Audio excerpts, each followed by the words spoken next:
Oh, one of these? Yes, right. Yeah, I got them to go, man. I keep them in the trunk, man. This is how I funded the movement, actually, man. From the beginning, I started this in 2011. I started Starts Within in 2011, man, and there was no funding there. So I said, man, it was just a desire that was placed in me, after doing the 10 years, and I was home for 4 years at that time, from 2007 to 2011, and throughout that time, I had learned so much, I had got shared parenting plan with my oldest son at the time. I had figured out the child support system and things like that. I had established my credit. I had got me my first loan on a vehicle, I had purchased my home, I purchased my home in 2009. So I had learned so much. I had made investments into the stocks. I started to play with the stock market and things like that. I had learned so much. So when I was given the opportunity to come inside of the prison, I said, man, oh, no, this is what it is. And they was telling me, they was like, hey, it was a case manager that hollered at me. And he said, man,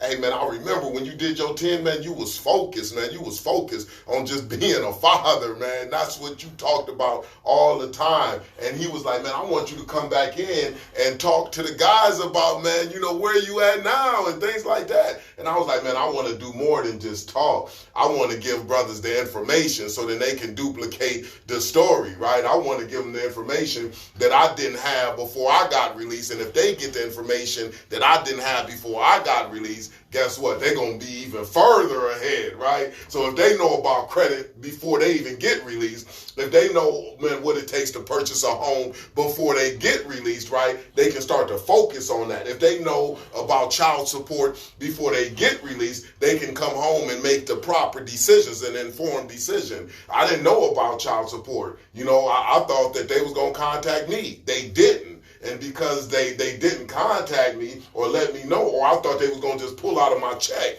They didn't pull out of my check because I didn't tell them where I was working at, And because that didn't happen, I was found to be delinquent on my child support order. Well, I got pulled over. They said my license was suspended, and I just went through hell messing with child support because I didn't have the information, right? And I was just thinking that I was good because I'm getting my son every day and I'm taking him to football practice and I'm doing the things that I'm supposed to do. I thought that I was good, and I actually wasn't good. So I said that, man, some of the decisions that I made when I got released from prison, I was making those decisions because I didn't have the proper information, right? So then that's what made it a poor decision. So I said that, man, if dudes have that information, then their decisions will be different. The reason why I started selling dope at 13 is because I didn't have the proper information. If I would have had the proper information, my decisions would have been different.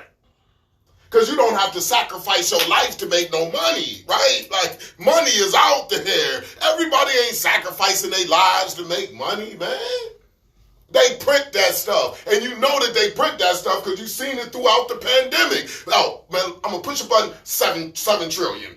Go to the American people. So you know that it can be printed, right? So if we know that, then only thing that we need to do is figure out how to make the money, man. But we don't have to put ourselves in harm's way and do all of these crazy things like we are taught to get money.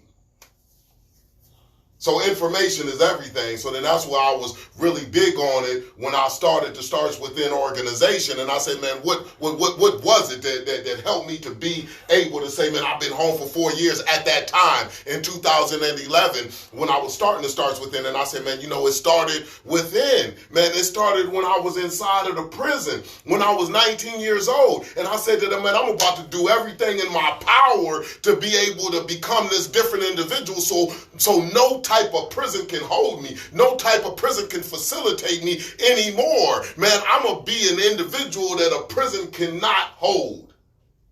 And I'm going to become it. And I put in the work to do that. So when I say starts within, that's what it means. It means that it started within myself first. First thing that it did, it started within myself. I said, man, you know what? Prison is not for me, man. I'm not supposed to be under these type of situations. This doesn't fit me. It's conflicting against my spirit. So I came to that understanding to say, man, this is not okay. So when everybody else was running around laughing and kicking it and stuff like that, like it was okay, they playing dominoes and cards, you know, just kicking it and just watching TV, not doing anything to change the situation. I said to myself, man, everybody else can make it seem like it's acceptable, but this stuff is unacceptable for me. I gotta stand up for count. I gotta shower with all men. I gotta be around all men. It ain't no women around me. I'm living on a dang on cot. I can't roll over. I gotta flip over. It's built like a casket. Everything about prison, it reminds you of death. So I literally said that, man, you know what? Hey, this is not for me. So once I said that it wasn't for me, it started within, right? And said, man, it's not for me. Then I said that, man, I'm about to do everything in my power to make sure that it don't be for me.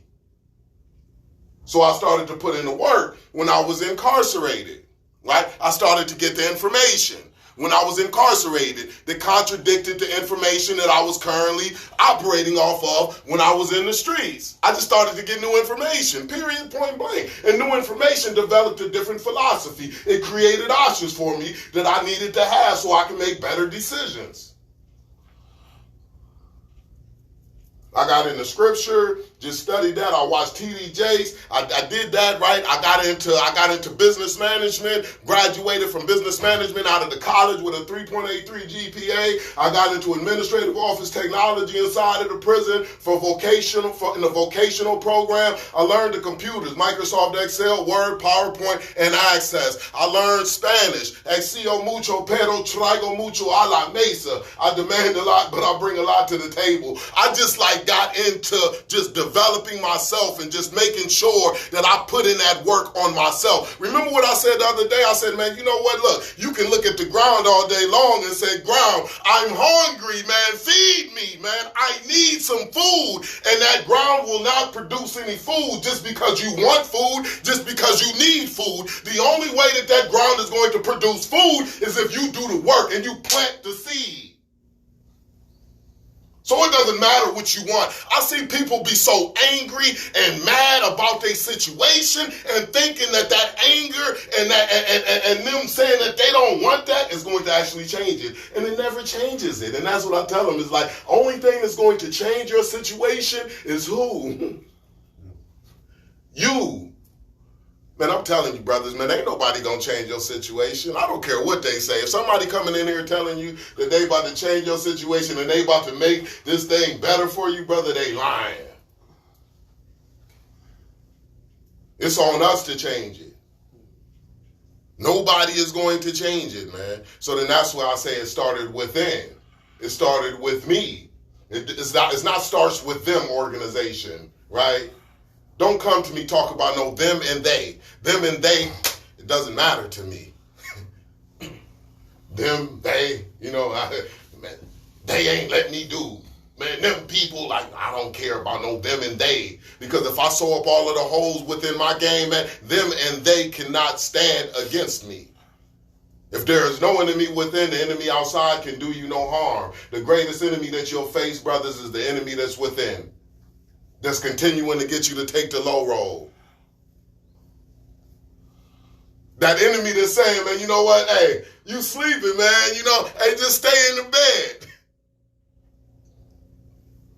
But you will say, man, you know what? I'm not going to allow you to keep me in the bed. I'm about to go ahead and get this work. We got 6 people in here this morning because y'all said, man, you know what? Hey, I'm not about to let you go ahead and wreck my life. I'm about to go ahead and sit in the class. I'm about to honor my commitment. Commit to your commitment. It starts now. If you commit to it, then commit to it. And that's how you start to change the quality of your life. But it's all up to you. Can't nobody make your decisions for you. You know, I just, it was a beautiful thing. I was just, man, with my daughter, right? And she tells her mom, because now, remember I told you that it's week off. I just got done with my week on, right? and her mom go to pick her up from daycare, you know, and she tells her mom, and because she had like tears all on her face, she dried up tears, you know, and her mom said, "What's going on? You was crying at daycare, you know?" And she said, "Man, yeah, Dad left me in the parking lot," right? Right. She says, "Dad left me in the parking lot." So her mom calls me and say, "Man, what's going on, man? She said you just left her in the parking lot," you know? So I explained the situation. What happened was, right?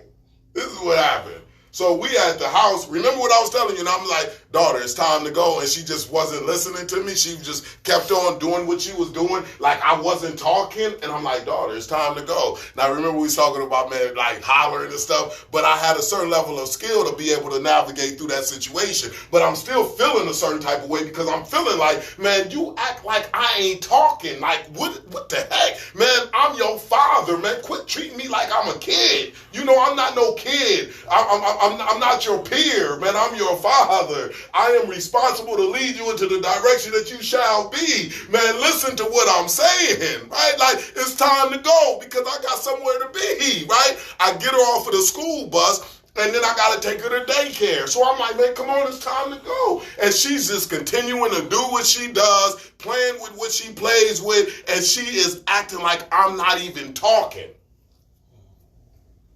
So I'm telling you, brothers, like I was feeling a certain type of way, man. So I'm just trying to figure this thing out because this is the stuff that I teach. And I'm like, man, dang, man, what the heck, man? So when we get into the car, I'm like, man, you know what? I'm feeling a certain type of way. So I tell her, I say, "Man, this stuff is crazy, man." Like I just continue, have to just keep on saying, "Come on, let's go, let's go, let's go, let's go." This is ridiculous, right? So when we get into the car, she always uses my phone and she always watches my phone, watch YouTube on my phone. So she says, "Dad, can I see your phone?" And I was like, "Nope." Right? And I'm like, "Man, nope." I said, "Man, nah, ain't no phone action." And I told her, I said, "Man, you hurt my doggone feelings, man." I told her that. When I ask you to do something and I say, "Come on, let's go," and you ignore me because she doesn't like when her sister or her brothers, they ignore her, right? So I tell her, I say, "Man, you know, when you ignore me, man, how do you think that I feel?" This is the conversation that I'm having, right? And she just like, "Man, I want the phone," right? And I'm like, "No, ain't no phone. Like, you made that decision," right? So then we get to the daycare and she says, "Man, Dad, let me get on your shoulders," because she always rides on my shoulders. And I'm like, "No, ain't no riding on those shoulders today. You know, these shoulders is reserved for, you know, when I'm okay in an okay space. But I was asking you in the house, and now you want to watch my phone. Now you want to ride on my shoulders." So I delivered her the consequences of her decisions, right? So she says, man, so she stops and she says, "Well, I ain't going into the school. This is the situation that we have it, right?" And I'm like, "What you mean?" I'm like, "Come on, it's time to go." Man, I talked to our daughter, me and I talked to our daughter for about like 30 minutes, man.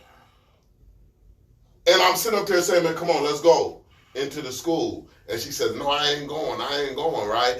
And then when we go into the lobby, I check her in. She sits on the bench, and I say, "Man, listen, man, I'm about to get on up out of here." I'm saying, "You want to stay here? Fine, you stay here, man, but I'm gone. You know, make your way back onto your class your own way," right? So I walk out. I'm just trying everything that I can, right, to get her to cooperate. So I move out, right, and I go out and I get into my car and I start up my car, right, and she comes out, right? She comes out of the door and standing in the parking lot, and she says, "Man, Dad, what I'm gonna do?" And I said, "What you mean what you gonna do, man? You grown, you controlling everything, you leading the situation, you can figure it out, right?" And she's like, "What you mean? Like, you can't just leave me here like this? Like, you can't just drive off?" And I'm in my car like, dead serious, man. I'm like, "I'm gone, man." Like, you know, but I ain't go far, right? But she's like, "Man, no." She's like, "Hold up." I said, "Okay, do you want me to take you back to the class or what?" So this is the conversation that we have. So then we go back in, right? And then I say, man, daughter, man, these is your decisions. So if you making decisions like this, then guess what? Your experience is going to match the decisions that you are making. But you are in control of your decisions. Nobody made you not listen to me. Nobody made you just sit on that bench and say you're not going back to the class. You made that decision. So now what you are getting is something that comes from that decision. So I just kept on reiterating the decisions. And she was like, man, this stuff is crazy. So then she started to go back, and she's walking back to the classroom, and now she's starting to cry because she said it's not going the way that I wanted it to, because I wanted to ride on your shoulders. She was sticking her stake on the ground and riding on my shoulders. And I said, man, you're not riding on my shoulders, man. Not with the way that you've been making the decisions. And at the end of the day, man, you hurt my feelings, and that's just what it is. Like, my feelings is hurt, you know? I told her that. And then we get back to her classroom, and then she gets to, you know, she's putting up her coat and things like that, and she's about to go to the other classroom where she has to go, and she's hanging up her coat, hanging up her book bag, and then she says, and she just gets to, she's still like in it. She's like, you know, and I'm like, man, okay. Now I can go ahead and allow her to get on my shoulders. And I had the conversation with her. I said, daughter, I said, man, when I'm asking you, you know, to do something, it's because it's what's needed. I give you the opportunity to pick, you know, different things. Like, I give you choices in a lot of different things, but sometimes it's like, it's no choice. I'm not asking you, do you want to go? I'm saying that we need to go. Right? So if I'm saying that we need to go, then that's what I mean, is that we need to go. So this is the conversation that I'm having with my daughter. And she said, and I was like, man, so when I'm saying it, we gonna make it right, we gonna rock and roll. She said, yeah, right. She cried. I said, come on. I said, man, come on. And I put her on my shoulders, and she just like stopped crying immediately, and she was cool again. And I let her ride to my shoulders up the hallway, and she was cool, man. You know, so then when her mom picked her up, and she like, her mom say, man, what's going on? Like, and she said to her mom, she said, man, my dad just kept on talking, decisions. This is what she says to her mom. Like, my dad kept talking about decisions, right? Because I wanted to understand the power in her decisions. I wanted to understand that. So often we don't understand, man, the impact that our decisions is making.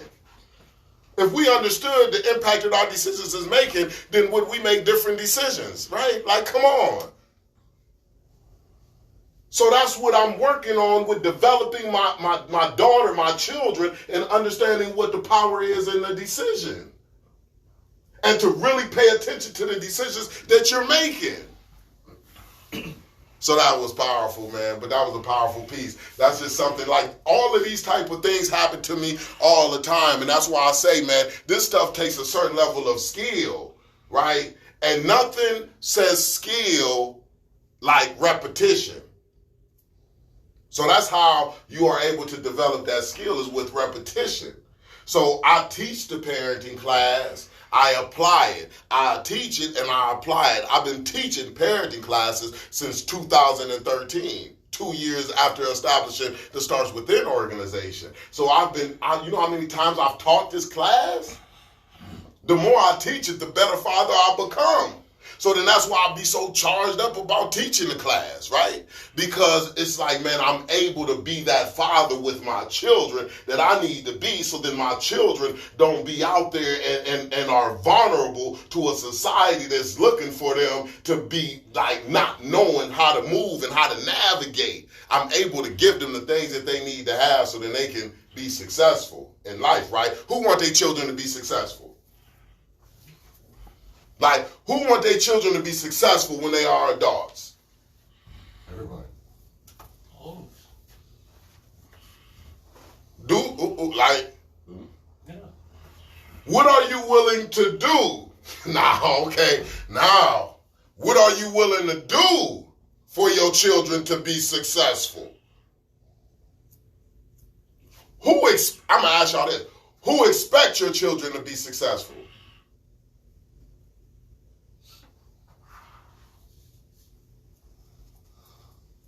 I don't respect him. That's his choice. I don't respect. Why not? Who in here expects to be successful? No. No, not hope. I'm talking about expect. Like you expect. You can tell what a person expects by what they do, right? Your actions, yeah. Your actions can tell you what a person expects. If I expect this chair to hold me up, then you can tell that I expect it when I just go ahead and sit down because I'm like, nothing. I know this chair won't hold me. I expect that chair to hold me up. Can't you tell by my actions the way that I went about it? Not what we want, fellas. I'm talking about what we expect. Because want shows up in conversation, but expectations shows up in behavior. People say they want stuff all day long. I want my child to be successful. I want to be successful. But you can tell what people expect by what they do. I can say that I want it all day long. People who I was doing time with inside of the penitentiary doing that 10 years with, they said that they want their children to be successful. They said that they wanted to be successful. But I could tell what they expected by what they did. They were still coming into the dang on cafeteria, throwing up gang signs. Boom, boom, boom, boom. They were still getting high inside of the joint. They was going in and out the hole inside of the joint. They couldn't figure out the penitentiary. They wasn't doing anything to change the way that they were thinking. So just because they say that they wanted it, I can tell what they expected. They didn't expect to be successful because they wasn't putting in the work to warrant success. Makes sense. 100%. So when they said that I wanted it, I said, man, you just talking. Like, I know talk, right? Coming up in the streets at 13 years old, I know talk. And I know when people about that action. Some people just ain't about the action. And your life will reflect that you're just not about that action. Some people is like, man, it's more than just talk with me. It's action. I can tell my children, man, I'm going to be there all day long with my lips, but the only thing that matters is me actually being there. Yeah, I'm gonna show up to your graduation. Yeah, I'm gonna show up to your football game. Yeah, I want to show up to your football game. I want to show up to your graduation, but I'm never there. Like, what does it matter that I'm saying that I want to? What does it matter that my lips is moving and saying that I want to be there? The only thing that matters is me actually being there. Reasons and results, and reasons don't matter. Only thing that matter, brothers, is results. So it's just about making those decisions. So when I say expect, look, brother, this is where we about to take it to another level. So this is the reason with the parenting class, because it'll put us in a position to where we can start to expect, because we're going to get different information, and then we start to apply that information, because now we are going to be able to do this great responsibility with a level of skill that's going to warrant our expectations. When we say, man, you know what, man, the sacrifices that I done made, man, this content that I done learned, man, I'm better than I ever was, and because I'm better than I ever was, I expect a certain type of result. Like all of the work that I done put in, like, of course I'm going to expect a certain type of result. Man, if you getting high and brothers is getting high, brothers will be like, man, hey, I know the work that I'm putting in to make this money to get high, man, I expect to get high. I don't care what nobody's saying. I expect that. All of the people that I done set up there and looked at and stuff like that, if I expect to make money, I expect to make this money.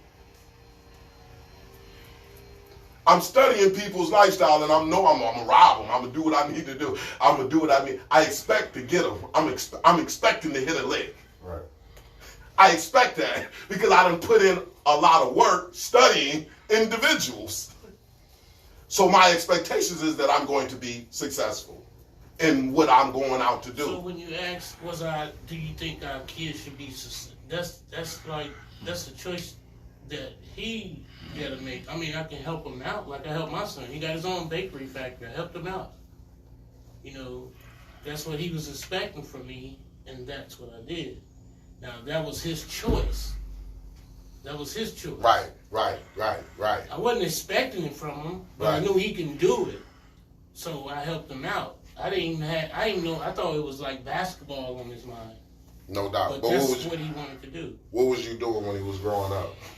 You was there, right? Yeah. No doubt. Yeah. Right. No doubt. So for you to be there, you had to make certain decisions for you to actually be there. Yeah, that's true. No doubt. Yeah. And this is what can increase your expectations, because you saying, man, you know what? I'm there. I know that I have to make sacrifices to be there. Like you bought shoes, you did things, you put clothes on his back. So this is what can lead to your expectations of him being successful, because you like, man, I'm giving him the things that he needs to be able to be successful. So because I know that I'm making the decisions that I'm making on his behalf, I expect, man, it to warrant a certain level of fruit. Brother, if you plant seed in the ground, do you expect a harvest sooner or later? It's not saying that when it's going to come, but you expect it to come. Nobody plants a seed into the ground and don't expect it to produce any type of crops. The reason why you plant the seed into the ground is because you expect it to warrant some type of crops. So when you was making the decisions, brother, when you was saying, man, you know what? I'm going to be here. I'm going to do what I need to do. And ain't nobody got it all the way right. Ain't nobody perfect, right? But it's saying that, man, I'm going to do what I can, the best that I can, and give my children what I can give them. And because you've done that, right, it warrant a certain type of result. And your child is not in a place that he does not want to be. So that's when I'm talking about expectations. But that is fueled by the work that you put in, the sacrifices that you make. So when I'm sitting up there making sacrifices, when we make sacrifices and understanding, man, what type of father that we want to deliver to our children, right? When we sit up there and say, man, you know what? I'm going to allocate some time out of my day and figure out what type of father that I'm going to deliver to my children. That means that I'm taking time, right? The most valuable asset, because time cannot be duplicated, just like we cannot be duplicated. Time can't be duplicated. So when I take time invested into me understanding what type of father that I want to deliver to my children, that is a sacrifice. So now I'm saying, man, I expect the relationship to be positive. Why? Because I'm starting with me.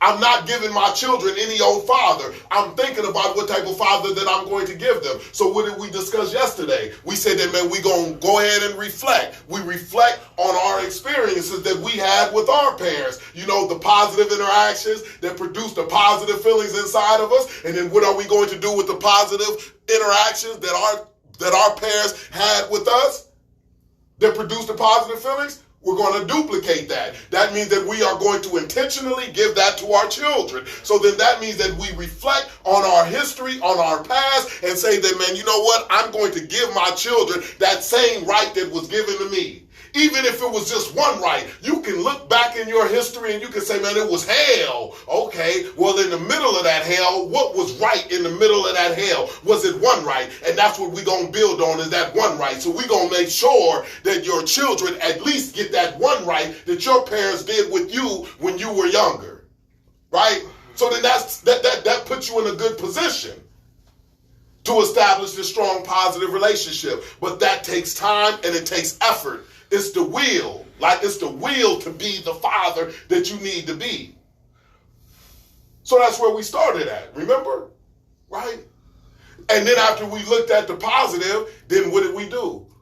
We duplicated the positive, then we identified the negative. So if you said that, man, it was a lot of negative, then guess what? Now you got a lot of identifying to do. And now you got to make sure that all of that negative that you was talking about that happened when you were a child, that made you feel negatively on the inside, you got to make sure that your children don't experience that same negative, because you understand that it was poison for you. It made you sick when you were a child. It's going to make your children sick now while they are children. So it is on you to intentionally resist from giving your children the negative. I didn't like it when I used to look out in the audience or in the stands and my father or my mother wasn't there. It made me feel abandoned, right? I didn't like it. It made me feel like I was in it by myself, like nobody was interested in what I had to do. So now when your children are children, you are going to say, I'm going to resist the temptation to miss what they got going on. When they are at football practice, when they are at a football game, when they are at a basketball game, when they are at a dance recital, I'm going to be in the audience, I'm going to be in the stands, like, there you go, boy, that's what I'm talking about. There you go, daughter, do your thing, right? I'm going to show them the support that I didn't get when I was a child because I already understand what type of feeling that produces. Does that make sense? It's like being intentional. It's like saying, man, I'm going to use my mind to serve the relationship between me and my children. That means that I'm not going to be on autopilot. But if we don't intentionally resist that negative will surface in our parenting unconsciously. Because it's a part of us. So we got to make sure that we say, no, that is not about to enter into the relationship between me and my children because of what it did with me when I was younger. My children are not about to get that same exact thing. No way possible. Why? Because I am serious about being a father. I am serious about the destination of my children. I am designing the destination of my children. It's all design. I'm designing the type of father that I want to be. It's all design, right? I'm not just giving them any old father. Because if I give them any old father, then how can I expect them to be a successful adult? They're not. They're going to be any old adult, doing any old thing, ending up in any old place. So it starts with me. So when I make that decision, that starts to raise the level of my expectations.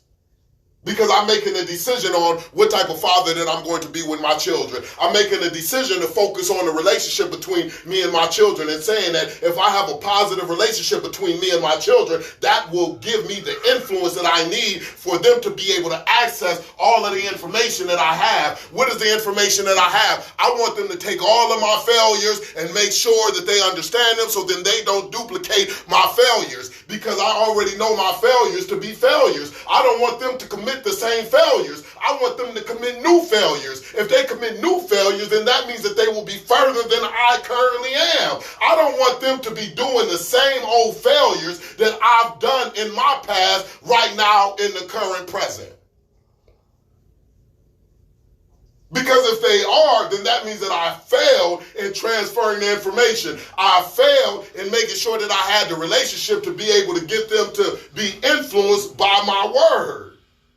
Because when I say, man, you know what, you're not going to be able to make it like that. That's not going to get you to where you want to be. I've tried that before. Yeah, I tried to do that way before, and it didn't work. And if I had the influence, then they would be like, man, hey, bro just told me that it wasn't going to work. Dad told me it wasn't going to work. I ain't going to try it that way. I'm going to try it another way.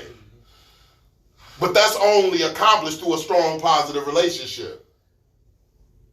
So that's why we focused on that. That's why we focus on establishing that strong, positive relationship. But it takes work. We got to be focused on that. If we're not focused on that, it won't just happen. The reason why it won't just happen because of the benefit of a strong, positive relationship. Strong, positive relationships is paradise. Weak relationships are hell. You cannot get things accomplished through a weak relationship.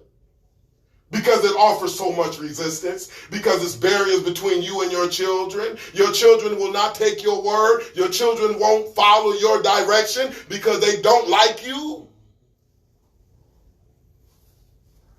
They can't access all of the information that you got. And you got a lot of information because you've been in this world. You got experience. You got a wealth of experience. And that's what gives our children the benefit. That what puts our children at an advantage when they can access our experiences.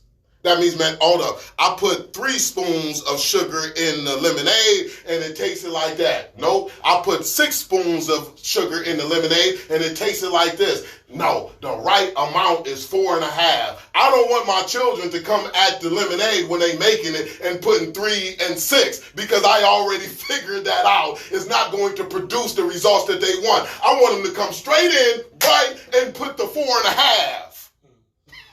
and figure out something else now. Now they can figure out how to make tea. You get what I'm saying? Yeah.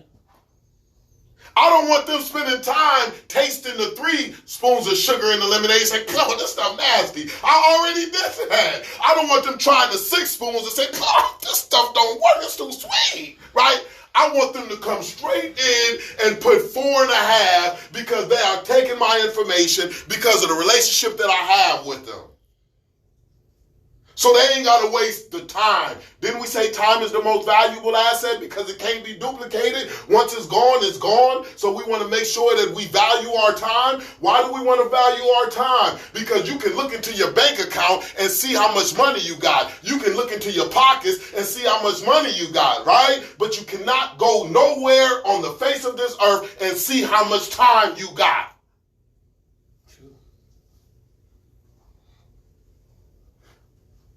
That's what makes it more valuable than anything, because you just don't know how much of it you got.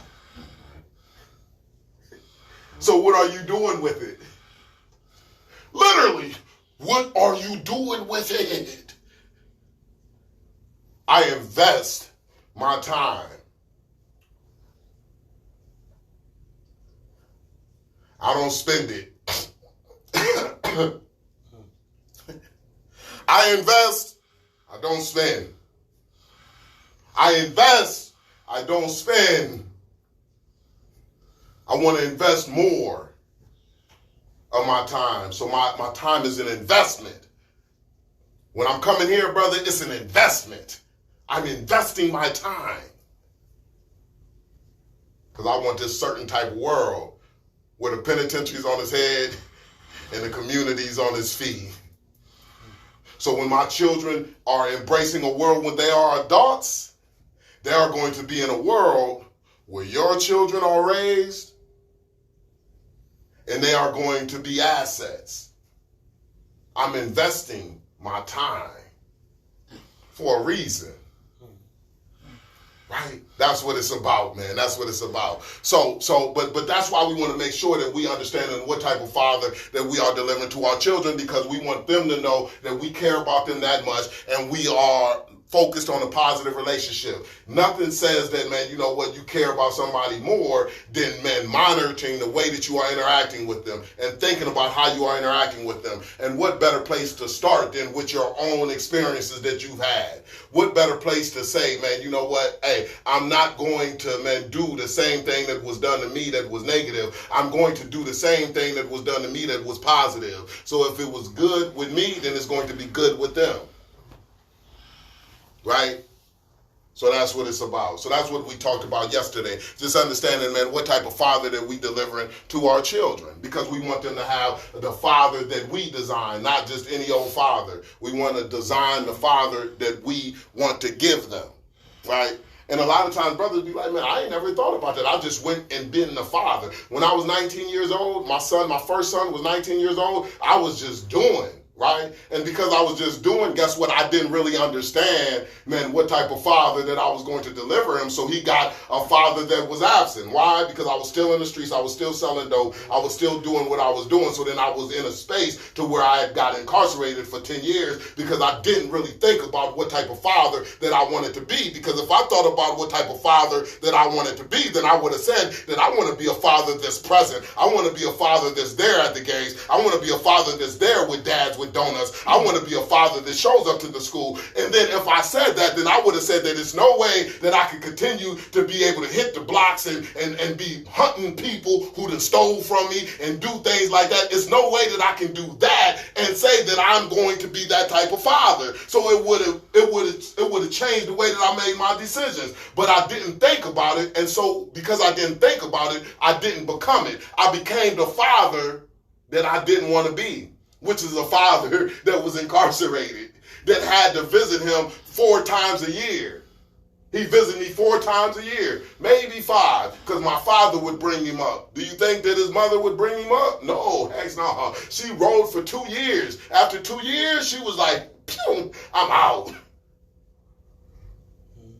But I ain't about to do no 10 years with you, brother, in the joint. I come out to the visit, was no more her there. It was just my father and my son. I say, man, where's she at?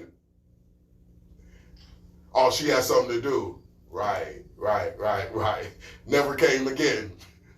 Contact was cut off, but she made sure that my son came with my father. She would sign the letters to allow him to come inside of the facility, right? But again, that goes back to me understanding what type of father that I wanted to be. I want to be a father that my children can access every day. My child couldn't access me when I was inside of the penitentiary every day. Why? Because I was inside of there. He couldn't call inside of the joint and say, hey, Dad, what's up? How you doing, man? This is what I'm going through. He couldn't access me every day.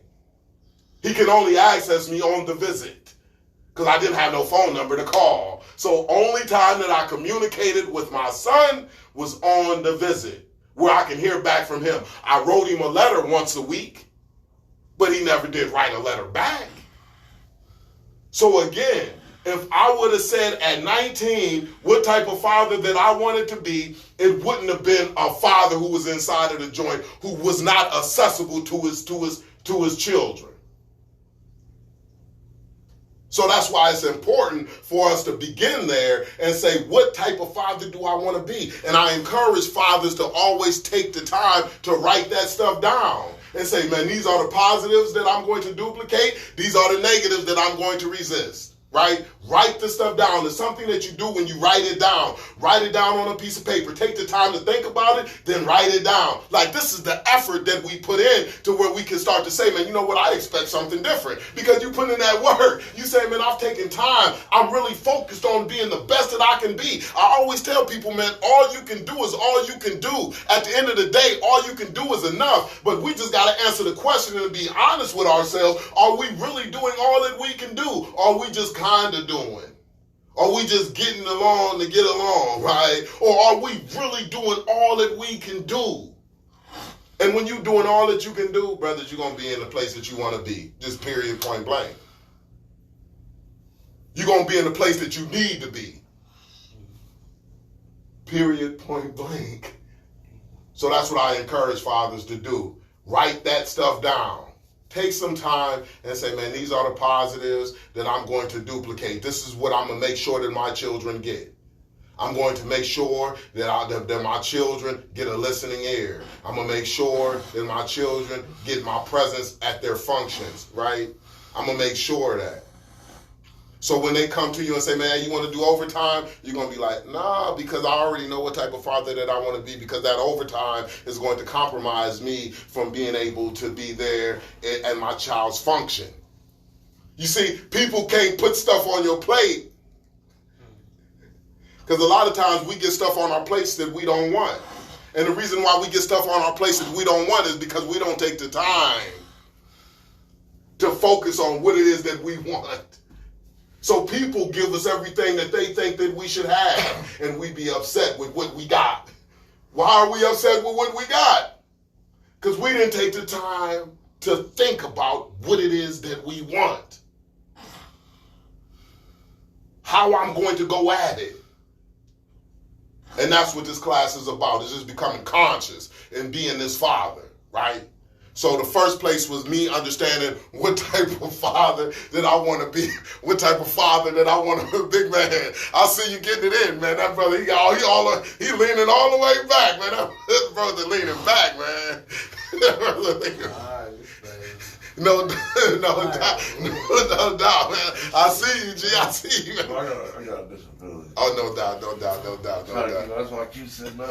Right, absolutely. That's cool, man. We getting it in, man. So now, after us understanding what type of father that we want to deliver to our children, the next layer that we peeling back to establishing that strong, positive relationship, fellas, is none other than what? Is us understanding what type of adult that we want our children to become. So now, what we want to look at is what is the goals that we have for our children. The first thing was, what is the goals as a father? What type of father that I want to be, right? Now, this next phase is, what type of adults do I want my children to become? What is the goals that I have for my children? When you think about goals for your children, ask yourself what type of goals that your parents had for you when you was growing up that you knew about. Anybody? College. Go to college. Goals. I don't think they was ever really around enough to have any goals. Right, no doubt, man, no doubt. Brothers, I want y'all to really think about this stuff, man. Goals that your parents had. Now I'm gonna ask you this, right? Who is at where they want to be right now? Well, you like, man, I'm at where I want to be. This stuff is... Who at where they want to be right now? Right. How do you think that happens? There was no design destination. If you starting a game and you don't know where the end zone is and you don't have no plan to get to the end zone, are you going to get to the end zone? You could, but what's the chances of you getting to the end zone? What's the chances of you ending up out of bounds? I'm sorry, I gotta go get lunch ready. What's the chances of you ending up out of bounds? They're great. So this is why it's so important to establish the goals. But so many parents don't think about the goals. And when you don't think about the goals, when you don't think about the end game, then the end game is going to become whatever. And that's how we end up 10 years in prison. That's how we end up in places that we don't want to be. And we got to go ahead and redirect ourselves to get ourselves. Just because we end up here don't mean that we got to stay here too as well. So just because you're here don't mean that you got to stay there, right? You can start to go ahead and recook yourself and redesign yourself and redevelop yourself and become the individual that you need to be and end up in a different place. Only thing that you got to do is change directions and your destinations can be different, right? And it only takes one word to change your direction. You can change your direction overnight and then you can reach a different destination in 5 years, in 10 years, but it's on you to change your direction. So sometimes we'll end up in a destination and it's like, man, I don't want to be here. I love my parents, right? I love my parents, love my father. But my father just did what he could do at that time in his head. He didn't understand, man, you know what? Let me go ahead and establish some goals for my son. But he just said, again, he didn't think about what type of father that he want to be or none of that stuff. He just took on the responsibility. He just winged it. He just said, man, I'm just going to do what I do. I'm going to go to work. I'm going to put food on the table. I'm going to put clothes on his back. And guess what? It didn't put me in a place that I had wanted to be at 19 years old. It was no end game. It was just like, hey, just go ahead. And when it's like, just go ahead, guess what? I'm going to get pulled in different directions because I don't have no focus. I'm not focused on where I'm going. He's not focused on where I'm going. And because he's not focused on where I'm going, I'm not focused on where I'm going. I'm ending up any old where. So it's not me saying, man, I got to get there. I'm going over here. I'm going, and then I'm going over here. And then I'm going over there because there's no plan for me.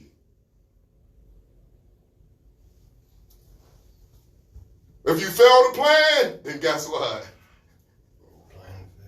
You plan to fail.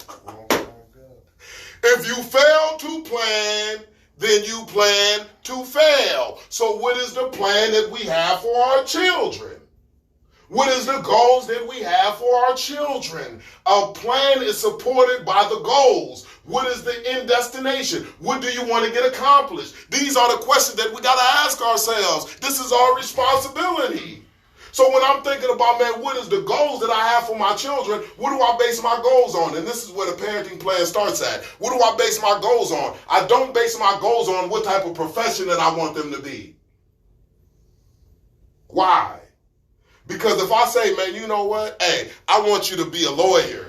And they become a lawyer and they a great lawyer. They all over the country. They doing their thing. They making a lot of money. Are they successful, fellas? If what's inside of them is really to be a veterinarian. They got that desire to be a veterinarian, but they are currently a lawyer. Because I have set the goal for my child to be a lawyer, but what's inside of them is to be a veterinarian. Are they successful? Are they successful? Miserable. But they making a lot of money. They got big houses, they got the cars, right? Everybody respects them in their profession. They're not successful. Why not? What's what they've been called to do, right? What's inside of them, which is being a veterinarian. So if my responsibility is to make sure that my children are successful, is to help my children, not make sure, but to help my children become successful, am I accomplishing my responsibility? Am I taking care of my responsibility when I tell them that I want you to be a lawyer? Because that's something that I wanted to be. That's something that I respect. That's what's inside of me. You know, that's what made me feel good. I'm not going to tell my children to be something that's inside of me. You don't have to drag me out to bed, brothers, to go come here and teach class, because this is what I do, right? This is what's inside of me. Don't nobody got to sit up there and twist my arm and say, come in here and work with the fathers. Go inside of the prisons and talk to the fathers. You ain't got to twist my arm to do this. This is me. This is when I'm in my lane, right? Because that's me.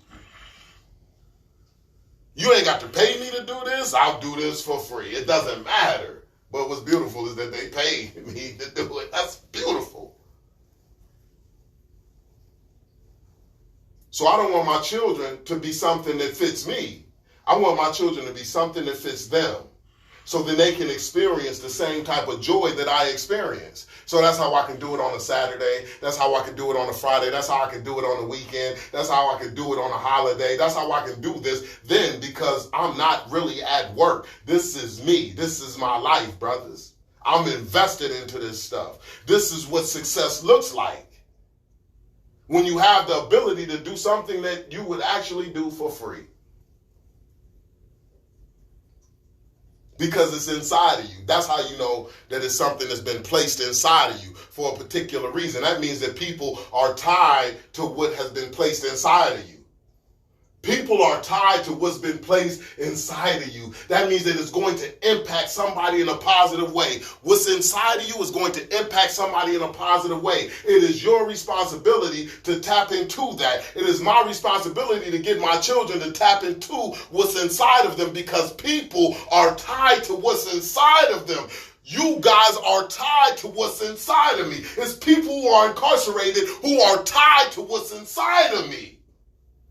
If I don't be who I need to be, then that means that people who are tied to what's inside of me will not benefit the way that they should. And I gotta be held accountable for that. And the way that I am held accountable for that, my life won't be the way that it needs to be, because I'm not operating in the space that I should be operating in. I'm not being who I need to be. When you are who you need to be, brother, life is totally different. You experience a level of living that is of such quality that people covet.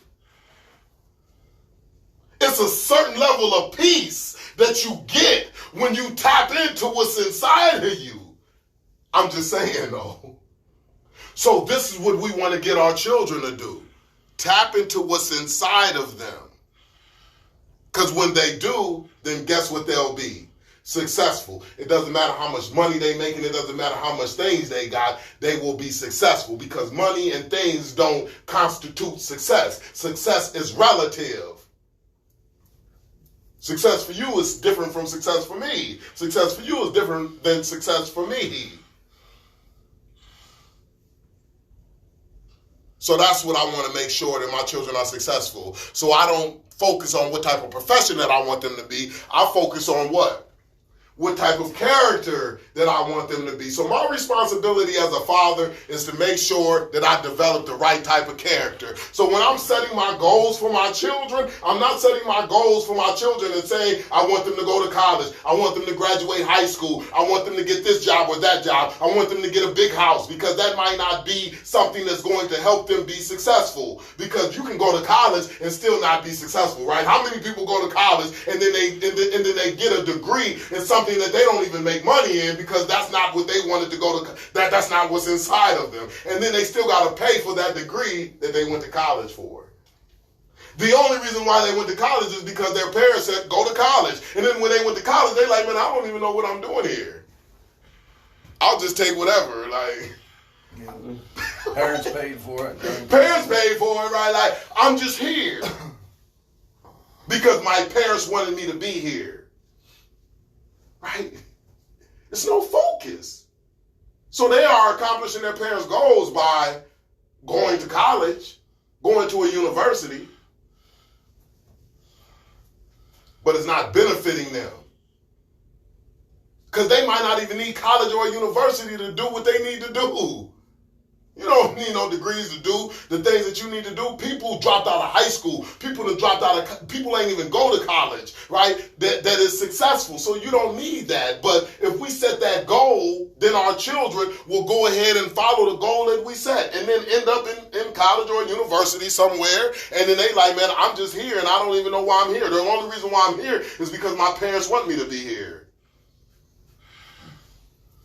That's putting my children at a disadvantage. So when I'm saying that I want my children to be successful and I'm going to set my goals based on their character, I look at 5 character traits that I want them to have by the time that they are an adult. And if they have those 5 character traits, then I will believe that they will be successful. How do I accomplish those goals? I encourage the behavior. The way that I encourage the behavior is being specific. Encouragement means to be specific. It's telling them exactly what they did, how it benefited the situation, how it's going to benefit them in the future.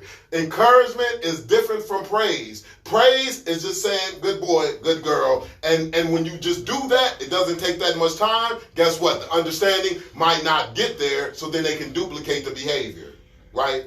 So once they start to look for ways to duplicate the behavior, what happens is this, is that they're gonna start to look for ways to do it again and again and again until it becomes them. That makes sense? So I'm going to be intentional about what I'm doing, what I'm instilling into my children. So when I got the 5 goals for my children, the 5 character traits that I want them to have, I believe that if they don't have these character traits, then they won't be successful. I believe if they have these character traits, whatever they're doing, they're going to be successful. All right? So the first character trait that I have for them, my first goal that I have for them, is I want my children to be what? Confident. Why is that important? Why is confidence important? Makes you not a pushover. Not only that, but then you don't find yourself, man, trying to... yourself, yeah. You believe in yourself. You believe that, man, you know what? Hey, man, yeah, I might have weaknesses, but what's inside of me, I'll be able to overcome the weaknesses that I have. Right? Confidence. Like, nothing is going to be able to stop me if I just go ahead and just continue to put in the work and do what I need to do, right? Matter of fact, if don't nobody want to roll with me, then I'll continue to roll by myself. I'll be okay. Confidence, right? Instead of saying, man, I'm going to conform to what you want me to be so I can fit into your idea of who I should be, so I can be accepted, right? Because I'm insecure. When I do that, then I'll end up in places that I don't want to be. Right?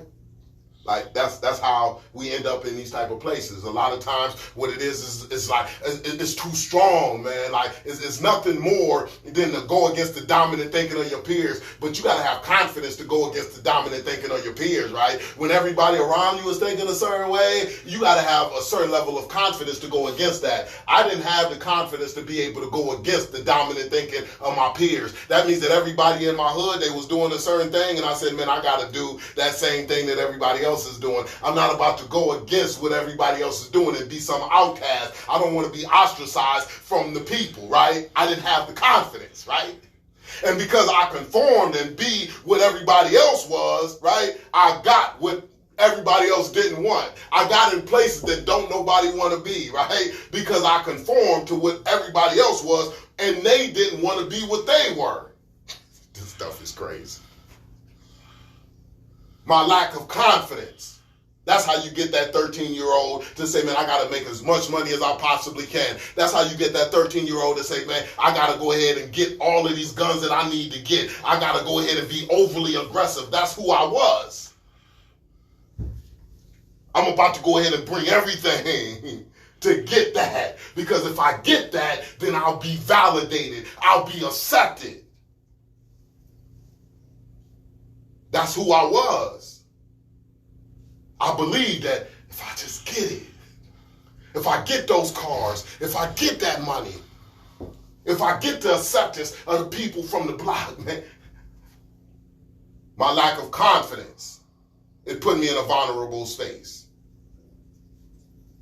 And that's what we want to make sure that we want our children to be what?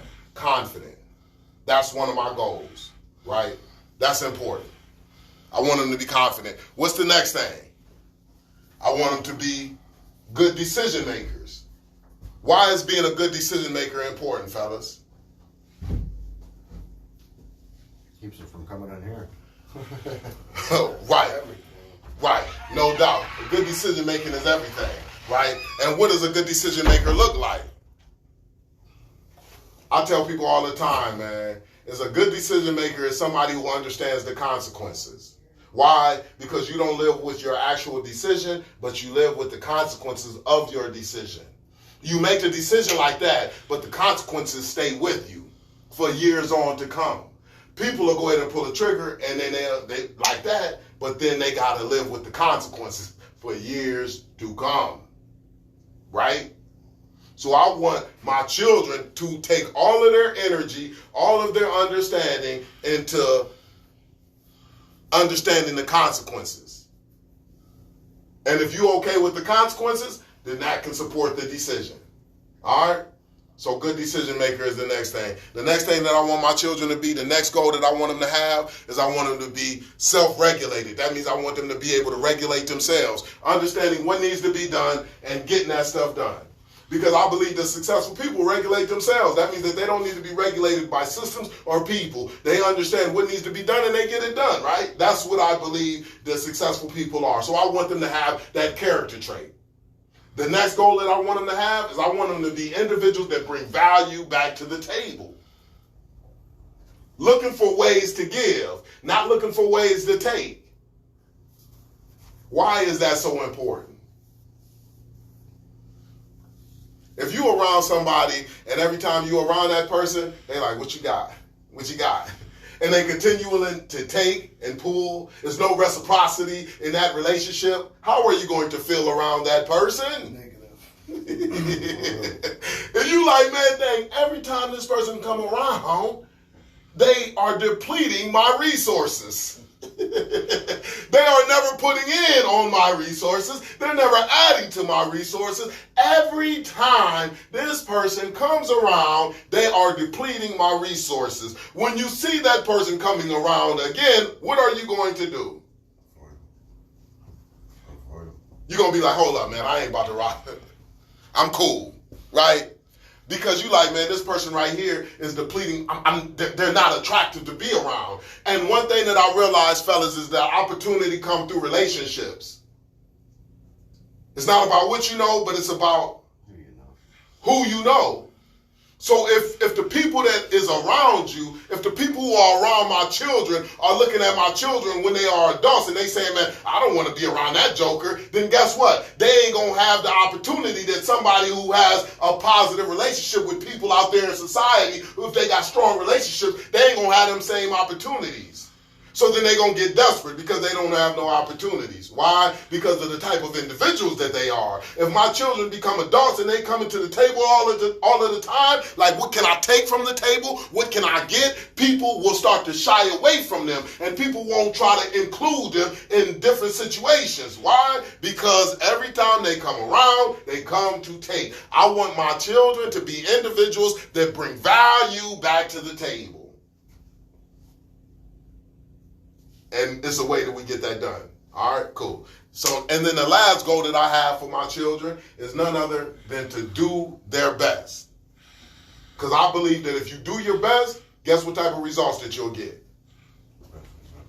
You get your best results. Absolutely right. So I want my children to be that type of character that does their best, right? So now, let's talk about how we get it accomplished. So it's one thing to say what the goals are. The next thing is, man, how do we go about getting it accomplished as the father, as the parent? We can say it all day long. This is what takes us to another level, right? It's starting to put in the work to accomplish it. So over these next 18 years or whatever may be the case, is going to be my work to put in to accomplish the goals that I have set. So then that means that that's going to be my focal point. I want them to be confident. I want them to be good decision makers. I want them to be self-regulated. I want them to be individuals that bring value back to the table. I want them to be individuals that do their best. I want them to have those 5 character traits. And if they have those 5 character traits, whatever they are doing in life, they are going to be successful. And I'm confident of that. I expect them to be successful if they have those character traits. So then that's my responsibility as a father, is to instill those character traits inside of my children. I do that through encouragement, meaning when I see them exhibiting the positive behavior, I'm going to encourage it, because when you focus on the positive, you will see more positive. You see how that works? But if you focus on the negative, then guess what you'll see? More negative. It just is what it is. So now my responsibility as a father, as their leader, is to make sure that when I see them exhibiting those positive character traits, my goals, then it's on me to encourage the behavior so that they can duplicate it, so then they can look for different ways to exhibit that same behavior until it just becomes a part of them. Okay, I'm going to break it down in real time. When we thinking about doing your best, right? So my daughter, she'll sit up here and she'll be coloring, right? And you'll see her coloring, and she's coloring a picture, and she's doing her best, right? She's doing her best, and I can tell she's really taking her time. She's out of the lines a little bit, but mostly she's inside of the lines, right? What do? If I'm intentional about instilling this character trait inside of my children, ain't I specific? It's telling them exactly what they did. Daughter, real time. Daughter, man, I see you doing your best. Boom. Look at what she does then. She stops and she looks up at me. She says, yeah, I'm doing my best. I am, because I'm really taking my time to do this. Yeah, no doubt. Man, now I'm going to tell them exactly how it's benefiting the situation. Man, you doing your best, man. That picture looks phenomenal, man. I'm telling you, as soon as you done with that picture, I'm placing that puppy on the refrigerator. Man, that stuff looks good, man. You all within the lines. You only got a little bit out of the lines over there. But the most of the picture is in the lines, man. You doing a good job, man. I'm talking about, man, that picture looks pleasant. It looks phenomenal, right? And I'm telling her exactly how that is benefiting the situation. So now she understands that she's doing her best. Now she understand how it's benefiting the situation because of the results that she's getting, right? And you should see how she's looking when I'm telling her this stuff. She's like, yeah. And she's taking a little bit more time to color with inside of the lines even more, right? She's like, yeah, right? And then I let her know how it's going to benefit her in the future. Daughter, man, when you do your best, man, you're going to be in your best situations. You get the best results when you do your best. Like, that's a beautiful thing. Keep on doing what you're doing, baby. And then I'll move on to the next. So now, what does she do? Oh my gosh, I'm telling you, brother, this stuff is like a science. It's like a science. So now, when it's time for us to sweep up in the kitchen, guess what she's doing? I kid you not. And she's doing this stuff just to please me. She's like, Dad, look, Dad. To her, it's just, I'm doing what I'm doing just to please you, Dad. Look at me getting all of the crumbs. There's nothing going to be left on this floor, Dad. And I'm in my head like, right, daughter, you doing your best. Yeah, Dad, I'm doing my best. Man, this stuff is a science, brothers. So now she's looking for different ways to do what? Her best. And if she's always looking for ways to do her best, it will become a part of her character. Game time. So that's how she'll have a character trait where she's going out there and she says, you know what, I don't have to do nothing. She's going to become older and older and she's going to be like, I've been developed to do my best. That's just the way that my mind works. No, her mind just didn't start working like that by just default. Right? Her mind started working like that because I was intentional about implementing that character trait inside of her mind as her father, as her leader. I said that, man, you know what? I want you to have this character trait where you do your best. So now when she becomes of age, she's going to automatically say, man, I do my best because that's the way that I think. That's the beauty in it, brothers. That's me taking responsibility for the development of my children, for the development of my children's minds. I'm going to do my best. Because Dad seen it when I was, and he encouraged that behavior. Right? That's important. That's important. I remember one time my son, when my son was young, right, and his mom, that was when me and his mom was married at the time, and his mom had lupus or whatever, and she was in the hospital, right, and we went up there to go check her out, and me and my son went to go check her out after school, and you know the lupus is like it breaks down your organs and things like that to where they get into fighting against each other, and it's like they under attack, like it's some type of foreign, you know, chemical in your body, and they start to flare up, and that's what they call a flare up. The only thing that can calm it down is getting prednisone, a steroid, and that calms it down. Right? So sometimes when that flare up happens, it takes more than just taking a little pill of the prednisone. You gotta get hooked up to an IV to make sure that you are okay and stable, right? And sometimes you'll get admitted in the hospital. Well, this situation with my son's mother at the time, right? She was in a flare up of the lupus, and she was in the emergency room. So we go into the emergency room, and they said that they was gonna have to keep her overnight because of it being so bad. And I'm like, man, dang, okay, cool. Well, I'm like, man, I'm gonna take our son back to the house with his brothers, and I'm gonna be back up here, so you just ain't up here by yourself, right? Since you're gonna have to stay overnight. Like, cool, right? So my son, he says, Dad, can I go to the bathroom real quick? This was when he was in like second grade, man, the summer of second grade, right? He's like, man, like, Dad, can I go to the bathroom real quick? And I said, yes, go ahead and go to the bathroom, son. So he goes to the bathroom, and he comes back. Right? I didn't pay no attention at the time, but he comes back, right? And he's like, man, Dad, you ready to go? I'm like, yeah, let's go. So when we leave up out of there, I get on 270 in Columbus, and when I'm getting on 270 in Columbus, I'm like, man, dang, man, I forgot, man, this folder inside of the emergency room, right? The folder had a check from an institution that I was doing, right? And I'm like, oh man, I gotta turn back around and get my dang on check before they move her out of the emergency room to the upstairs room because they admitting her overnight. So I'm like, man, if they move her out of that room and they clean that room, then there's going to be curtains for my check. Man, I don't want to have to try to find my check, and I don't want to have to ask the institution to replace the check. It was hard to get the check in the first place. Asking them to give me a duplicate check is going to be hell. So I said, man, dang, I got to get this check, right? So I said, man, boom. So I busted a U-turn. I get back to the hospital, to the emergency room. It was a line from the admissions desk all the way to the door. And I'm like, oh my gosh, man, what the heck? Man, I don't remember the dang on room number, but I'm going to find my check, and I ain't got time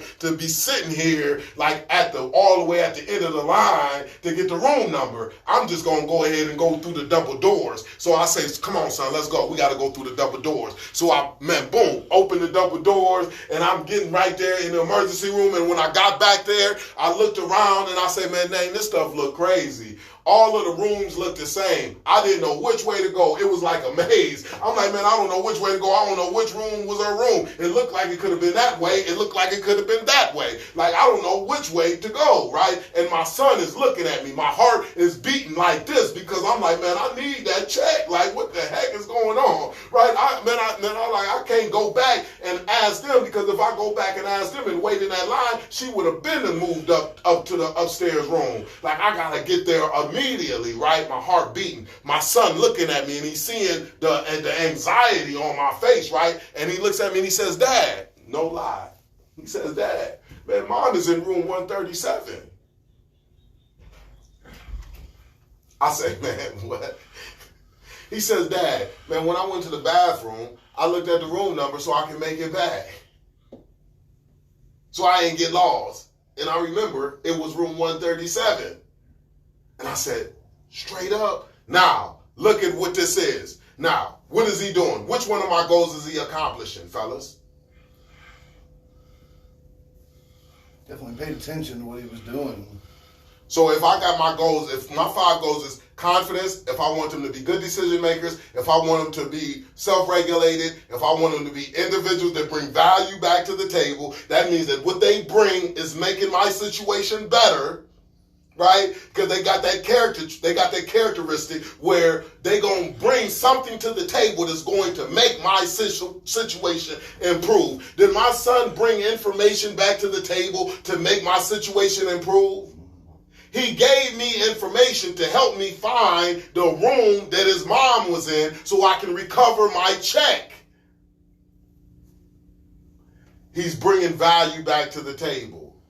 So when I see that, I say, wow. So now the check became secondary. I wasn't even thinking about the check. I was thinking about my goals that I have for my children. Remember, encouragement, being specific, is telling them exactly what they did, how it benefited the situation, how it's going to benefit them in the future. So now I said, man, hold up, time out. Man, it's time to get rocking and rolling, because my responsibility is to develop my children, make sure that they have the mind that I want them to have. So I kid you not, brothers, I got down on one knee like this, and I said, man, son, that's what I'm talking about, right? I say, man, you bringing value back to the table. I gave him a high five like this. Boom, I got an eye level with him. I said, man, you bringing value back to the table. And he just sit up there like, wow, like, yeah. I said, man, what you did, man, you looked at the room number, you remembered the room number, and you was able to offer me that information so I can find my check. I'm talking just like this, so I can find my check. So, man, I appreciate that. I wouldn't have been able to find my check without you giving me that information. You know how long it would have took for me to be able to wait in that line to get that information from the front desk, and then I could have missed, man, the whole opportunity of recovering my check. Son, because of you paid attention and looked at that number and used your mind, man, it's a beautiful situation, man. I can go ahead and get my check. So now I'm letting them know how it's benefiting the situation. And he's just sitting there when I'm telling him this, he's like this. Boop, boop, boop, boop. His head is just getting bigger and bigger, right? He's just like, yeah, I'm the one that looked at that number. I did that, right? I'm like, no doubt, right? And then I tell him how it's going to benefit him in the future. Son, man, if you continue to find ways to add value to the situation, man, you're going to be in a successful place, because people are going to want to be around you. And when people want to be around you, that's going to come with opportunity that people who are not attractive get. Like, so you're going to be in a successful place. Opportunity come through relationships, son. Keep on being that individual that brings value to the table. And that brother was just walking on cloud 9. We went on ahead and I said, man, now come on. I said, let's go ahead and get that check. And we went on ahead and went and got that check. And he was like, man, that's good stuff. Now, look at how this stuff works, fellas, because now the next day he's looking for ways to bring value back to the table. Also, what I labeled him after that, I labeled him as my teammate. I said, man, you my teammate, man. Because of what you do, we're going to win a championship. He's like, yeah, I'm your teammate. His name in my phone is teammate. You'll see it. It's in my phone. It's called teammate, right? I've been calling him teammate ever since, right? So now he's like, man, I'm your teammate. So now when there's anything going on, he's always looking for ways to help out. Like, how can I help out the situation in the household? Why? Because he's being developed as an individual that brings value to the table. He's being developed as an individual that helps out, right? He's doing that in the household. So I can be like, man, son, hey, you wanna eat a sandwich? He'd be like, yeah, let's eat a sandwich. And I'll be like, man, okay, I'm about to go ahead and get the bologna. He's like, okay, Dad, I'm gonna go ahead and get the cheese. I'm gonna go ahead and get the mayonnaise. I'm gonna get the mustard. This is what he does. He's like going tit for tat, back and forth with me. Like, I'm gonna bring something too. You bringing something, I'm gonna do something. You doing something, I'm gonna do something. You know, it's a beautiful place, man, to be in. Because he started it out with just trying to, like, impress me. And then it turned into becoming a part of him. And as the time goes on, he gets better and better in exhibiting that. Does that make sense, man? Yep. Like, being intentional. Because he's like, man, I'm going to look for ways to do my best. I'm going to look for ways to bring value back to the table. I'm going to look for ways to be a teammate. If he's bringing value back to the table inside of the household, then he's going to bring value back to the table in the relationships that he gets in. He's going to bring value back to the table in the companies that he works for. He's going to bring value back to the table on whatever team that he plays for, right? Because that's his mindset. Because he's been raised that way. That's the responsibility, fellas. That's how we get it done. That's how we accomplish the goals. Fellas, how does that sound? Does that make sense? 100%. No doubt, man. Can you see how you can apply this?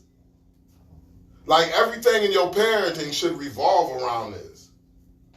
What am I trying to get accomplished? Like, that's the first thing. What am I trying to get accomplished with my children? While I got them in my care, what am I trying to get done? I'm just being honest, man. Have we thought about that? Like sometimes that don't even be thought about. I know I wasn't thinking about it until I started teaching and stuff. Like, really giving it some thought about, man, what am I trying to get accomplished with this little one? And being specific about it. Learning all this before I have a kid can benefit me too, you know. I'm telling you, brother, no doubt. It's going to put you in a different space because you're going to understand the work that's at hand. Yeah. And you're going to be like, hold up. Like, I ain't playing no games. You're going to be like, man, hey, let's go ahead and establish some goals. Like, this is what I want to get done. This is the type of father that I want to be. It's going to put you in a different space. So you don't have to fumble through years and years and years and then have to go back and redo stuff and things like that and repair stuff, right? It's going to put you in a different space. It's going to give you an advantage. Yeah. You know what I'm saying? Like, that's a beautiful thing, man. So, but a lot of times we don't think about that stuff. And it shows.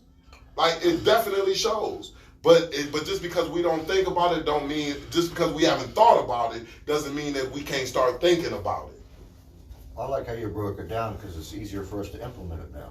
I'm sure we've all thought about it, like, hey, I want my kid to be more successful than what I am, or even with your own parents, I want to be more successful than them. It's just how to implement it into your life, their life. No doubt. That makes a lot of sense, for real. And it's just like the skill. So now, and that's why it's called the parenting skill, right? So that's why it is, because now we are able to go at the job, right? Yep. In the right way, differently than we would go at it. Like, you ask you ask athletes, you ask people in these different situations, they ain't taking no parenting classes because they feel like that they don't need them, right? How many people out there feel like that they don't need no parenting class? When you say something about a parenting class, it's like, I don't need that. Like, and then you ask them, man, what is the goals that you got for your children? What is the goals that you got for yourself? What type of father do you want to be? What type of mother do you want to be? They're not going to be able to come with a definite answer. They're going to be all over the place. It's going to be broad generalizations. They're going to say, I just want my children to be successful. Well, what does that look like? I want my children to be better than me, man. Oh, if they are better than you and your capacity is this, and then they reach here, are they successful? But their capacity was really up here. Are they successful that they just made it to be better than you? No, I don't say that I want my children to be better than me. I want my children to be the best them. It is my responsibility to be the best me. I don't want my children to compare themselves to nobody. I don't want to compare myself to nobody, right? Because I'm running my own race. That means the gifts that I've been given, I am responsible to utilize all of the gifts that I've been given. I'm not responsible to utilize all of the gifts that you've been given. You might have been given 10 gifts. I've only been given 5 gifts. If I only utilize 3 gifts and you utilize 10 gifts, then I'm in the wrong. If I utilize 5 gifts and you utilize 7 gifts, and you really got 10 gifts to utilize, brother, you in the wrong. And I'm going to be in a better place than you are, even though I've only got 5 gifts, because I'm using everything that I got. I'm reaching my capacity. You haven't reached your capacity because you still got 3 gifts untapped into. I'm tapping into all of my gifts, all 5 of my gifts. So then, therefore, I'm going to be living a different type of life, even though I don't have the 7 gifts that you got. I'm going to get a certain level of joy that you're not getting because you still leaving stuff on the table. I'm using everything that I got. That means that I'm being the best that I possibly can be. That means that I'm giving it all that I got to give. You just half-stepping. So I want my children to use everything that they got. I don't want them to say, man, I'm using 6 of my gifts and dad had 5 of his gifts and he used all of his 5 and I'm going to use 6 even though I got 10 gifts that I can use. I'm only going to use 6 because I only need to make it past my father with 1 gift. You're not successful, child, because it was on you to use the 10 gifts, not 6 gifts. People will say that you are, but you're going to know the real. That's good stuff, brothers. I love that stuff, man. Like, this stuff gets put on me as I teach class, too. So I'm just telling you, like, don't think that this stuff is scripted. It don't be scripted. I come up with this stuff as I teach. The more that I teach, man, the more that I get. The more that I give, the more that I get. That's why I want to teach my children to be the individuals that look for opportunities to give, because that's the only thing that you can really control. You can't control what you get, but you can control what you give, right? You can't control how much of the harvest is going to be, but you can control how much work you put into tilling the land, how much work you put into planting the seed. You can control that, because it can duplicate exponentially. You don't even know how much it's going to grow. You can't control that, but you can control how much effort you are putting in. That's on you. You can control that. So that's why I want my children to focus on the giving, right? Because when you focus on the giving, you're in a more peaceful place. But you know how it feels to just focus on, you know how it feels when you just sit up there waiting on for something to happen, something for somebody to give you something, somebody's for you to take something, right? It's like you on the edge of your seat. Is they going to give it to me? Is they going to give it? Am I going to get that? Am I going to get that? Am I going to get that? Like, you in a stressful place. Is it going to happen? Is it going to happen? Am I going to get it? Am I going to get it? You're in a more peaceful place when you are giving. You feel better when you have the opportunity to give. You just do. That's the way that your spirit has been set up. So that's why I want my children to have that character trait, because that's going to take them to the place in life that I want them to be. Make sense, fellas? This is some good stuff, man. I appreciate y'all, man. Like, I appreciate y'all. This is how we get it done, man. And for you to be like, man, you know what, man, hey, this is for my children to come. That's a powerful commitment, man. That's a powerful commitment. So I hope this stuff is, like I said, is applicable and it's things that you can utilize. I always say, man, fathers, they get into these classes and they be like, man, hey, there's some things that I ain't think about before the class, man, but it makes sense. It makes sense, And that's what it's all about. It's stuff that's already in you. So my responsibility is just to pull it out and show it to you and say, man, let's go ahead. Because one thing that I realize is that the desire is always in the parents, right, of their children becoming successful. It's just not having the information on how to exactly get that done. I'm not gonna sit up here and look at the house and be like, I want that house to be. No, I'm gonna look at the blueprint and study and be like, this is what it is. Okay, boop, boop, boop, boop, boop. Now it makes the job more easier to complete. All right, fellas. Friday we gonna rock and roll. We gonna get it in next Friday. Next Friday, 6 o'clock. Yep.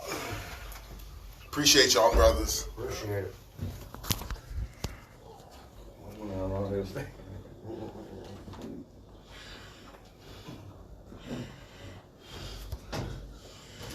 it'll be this much.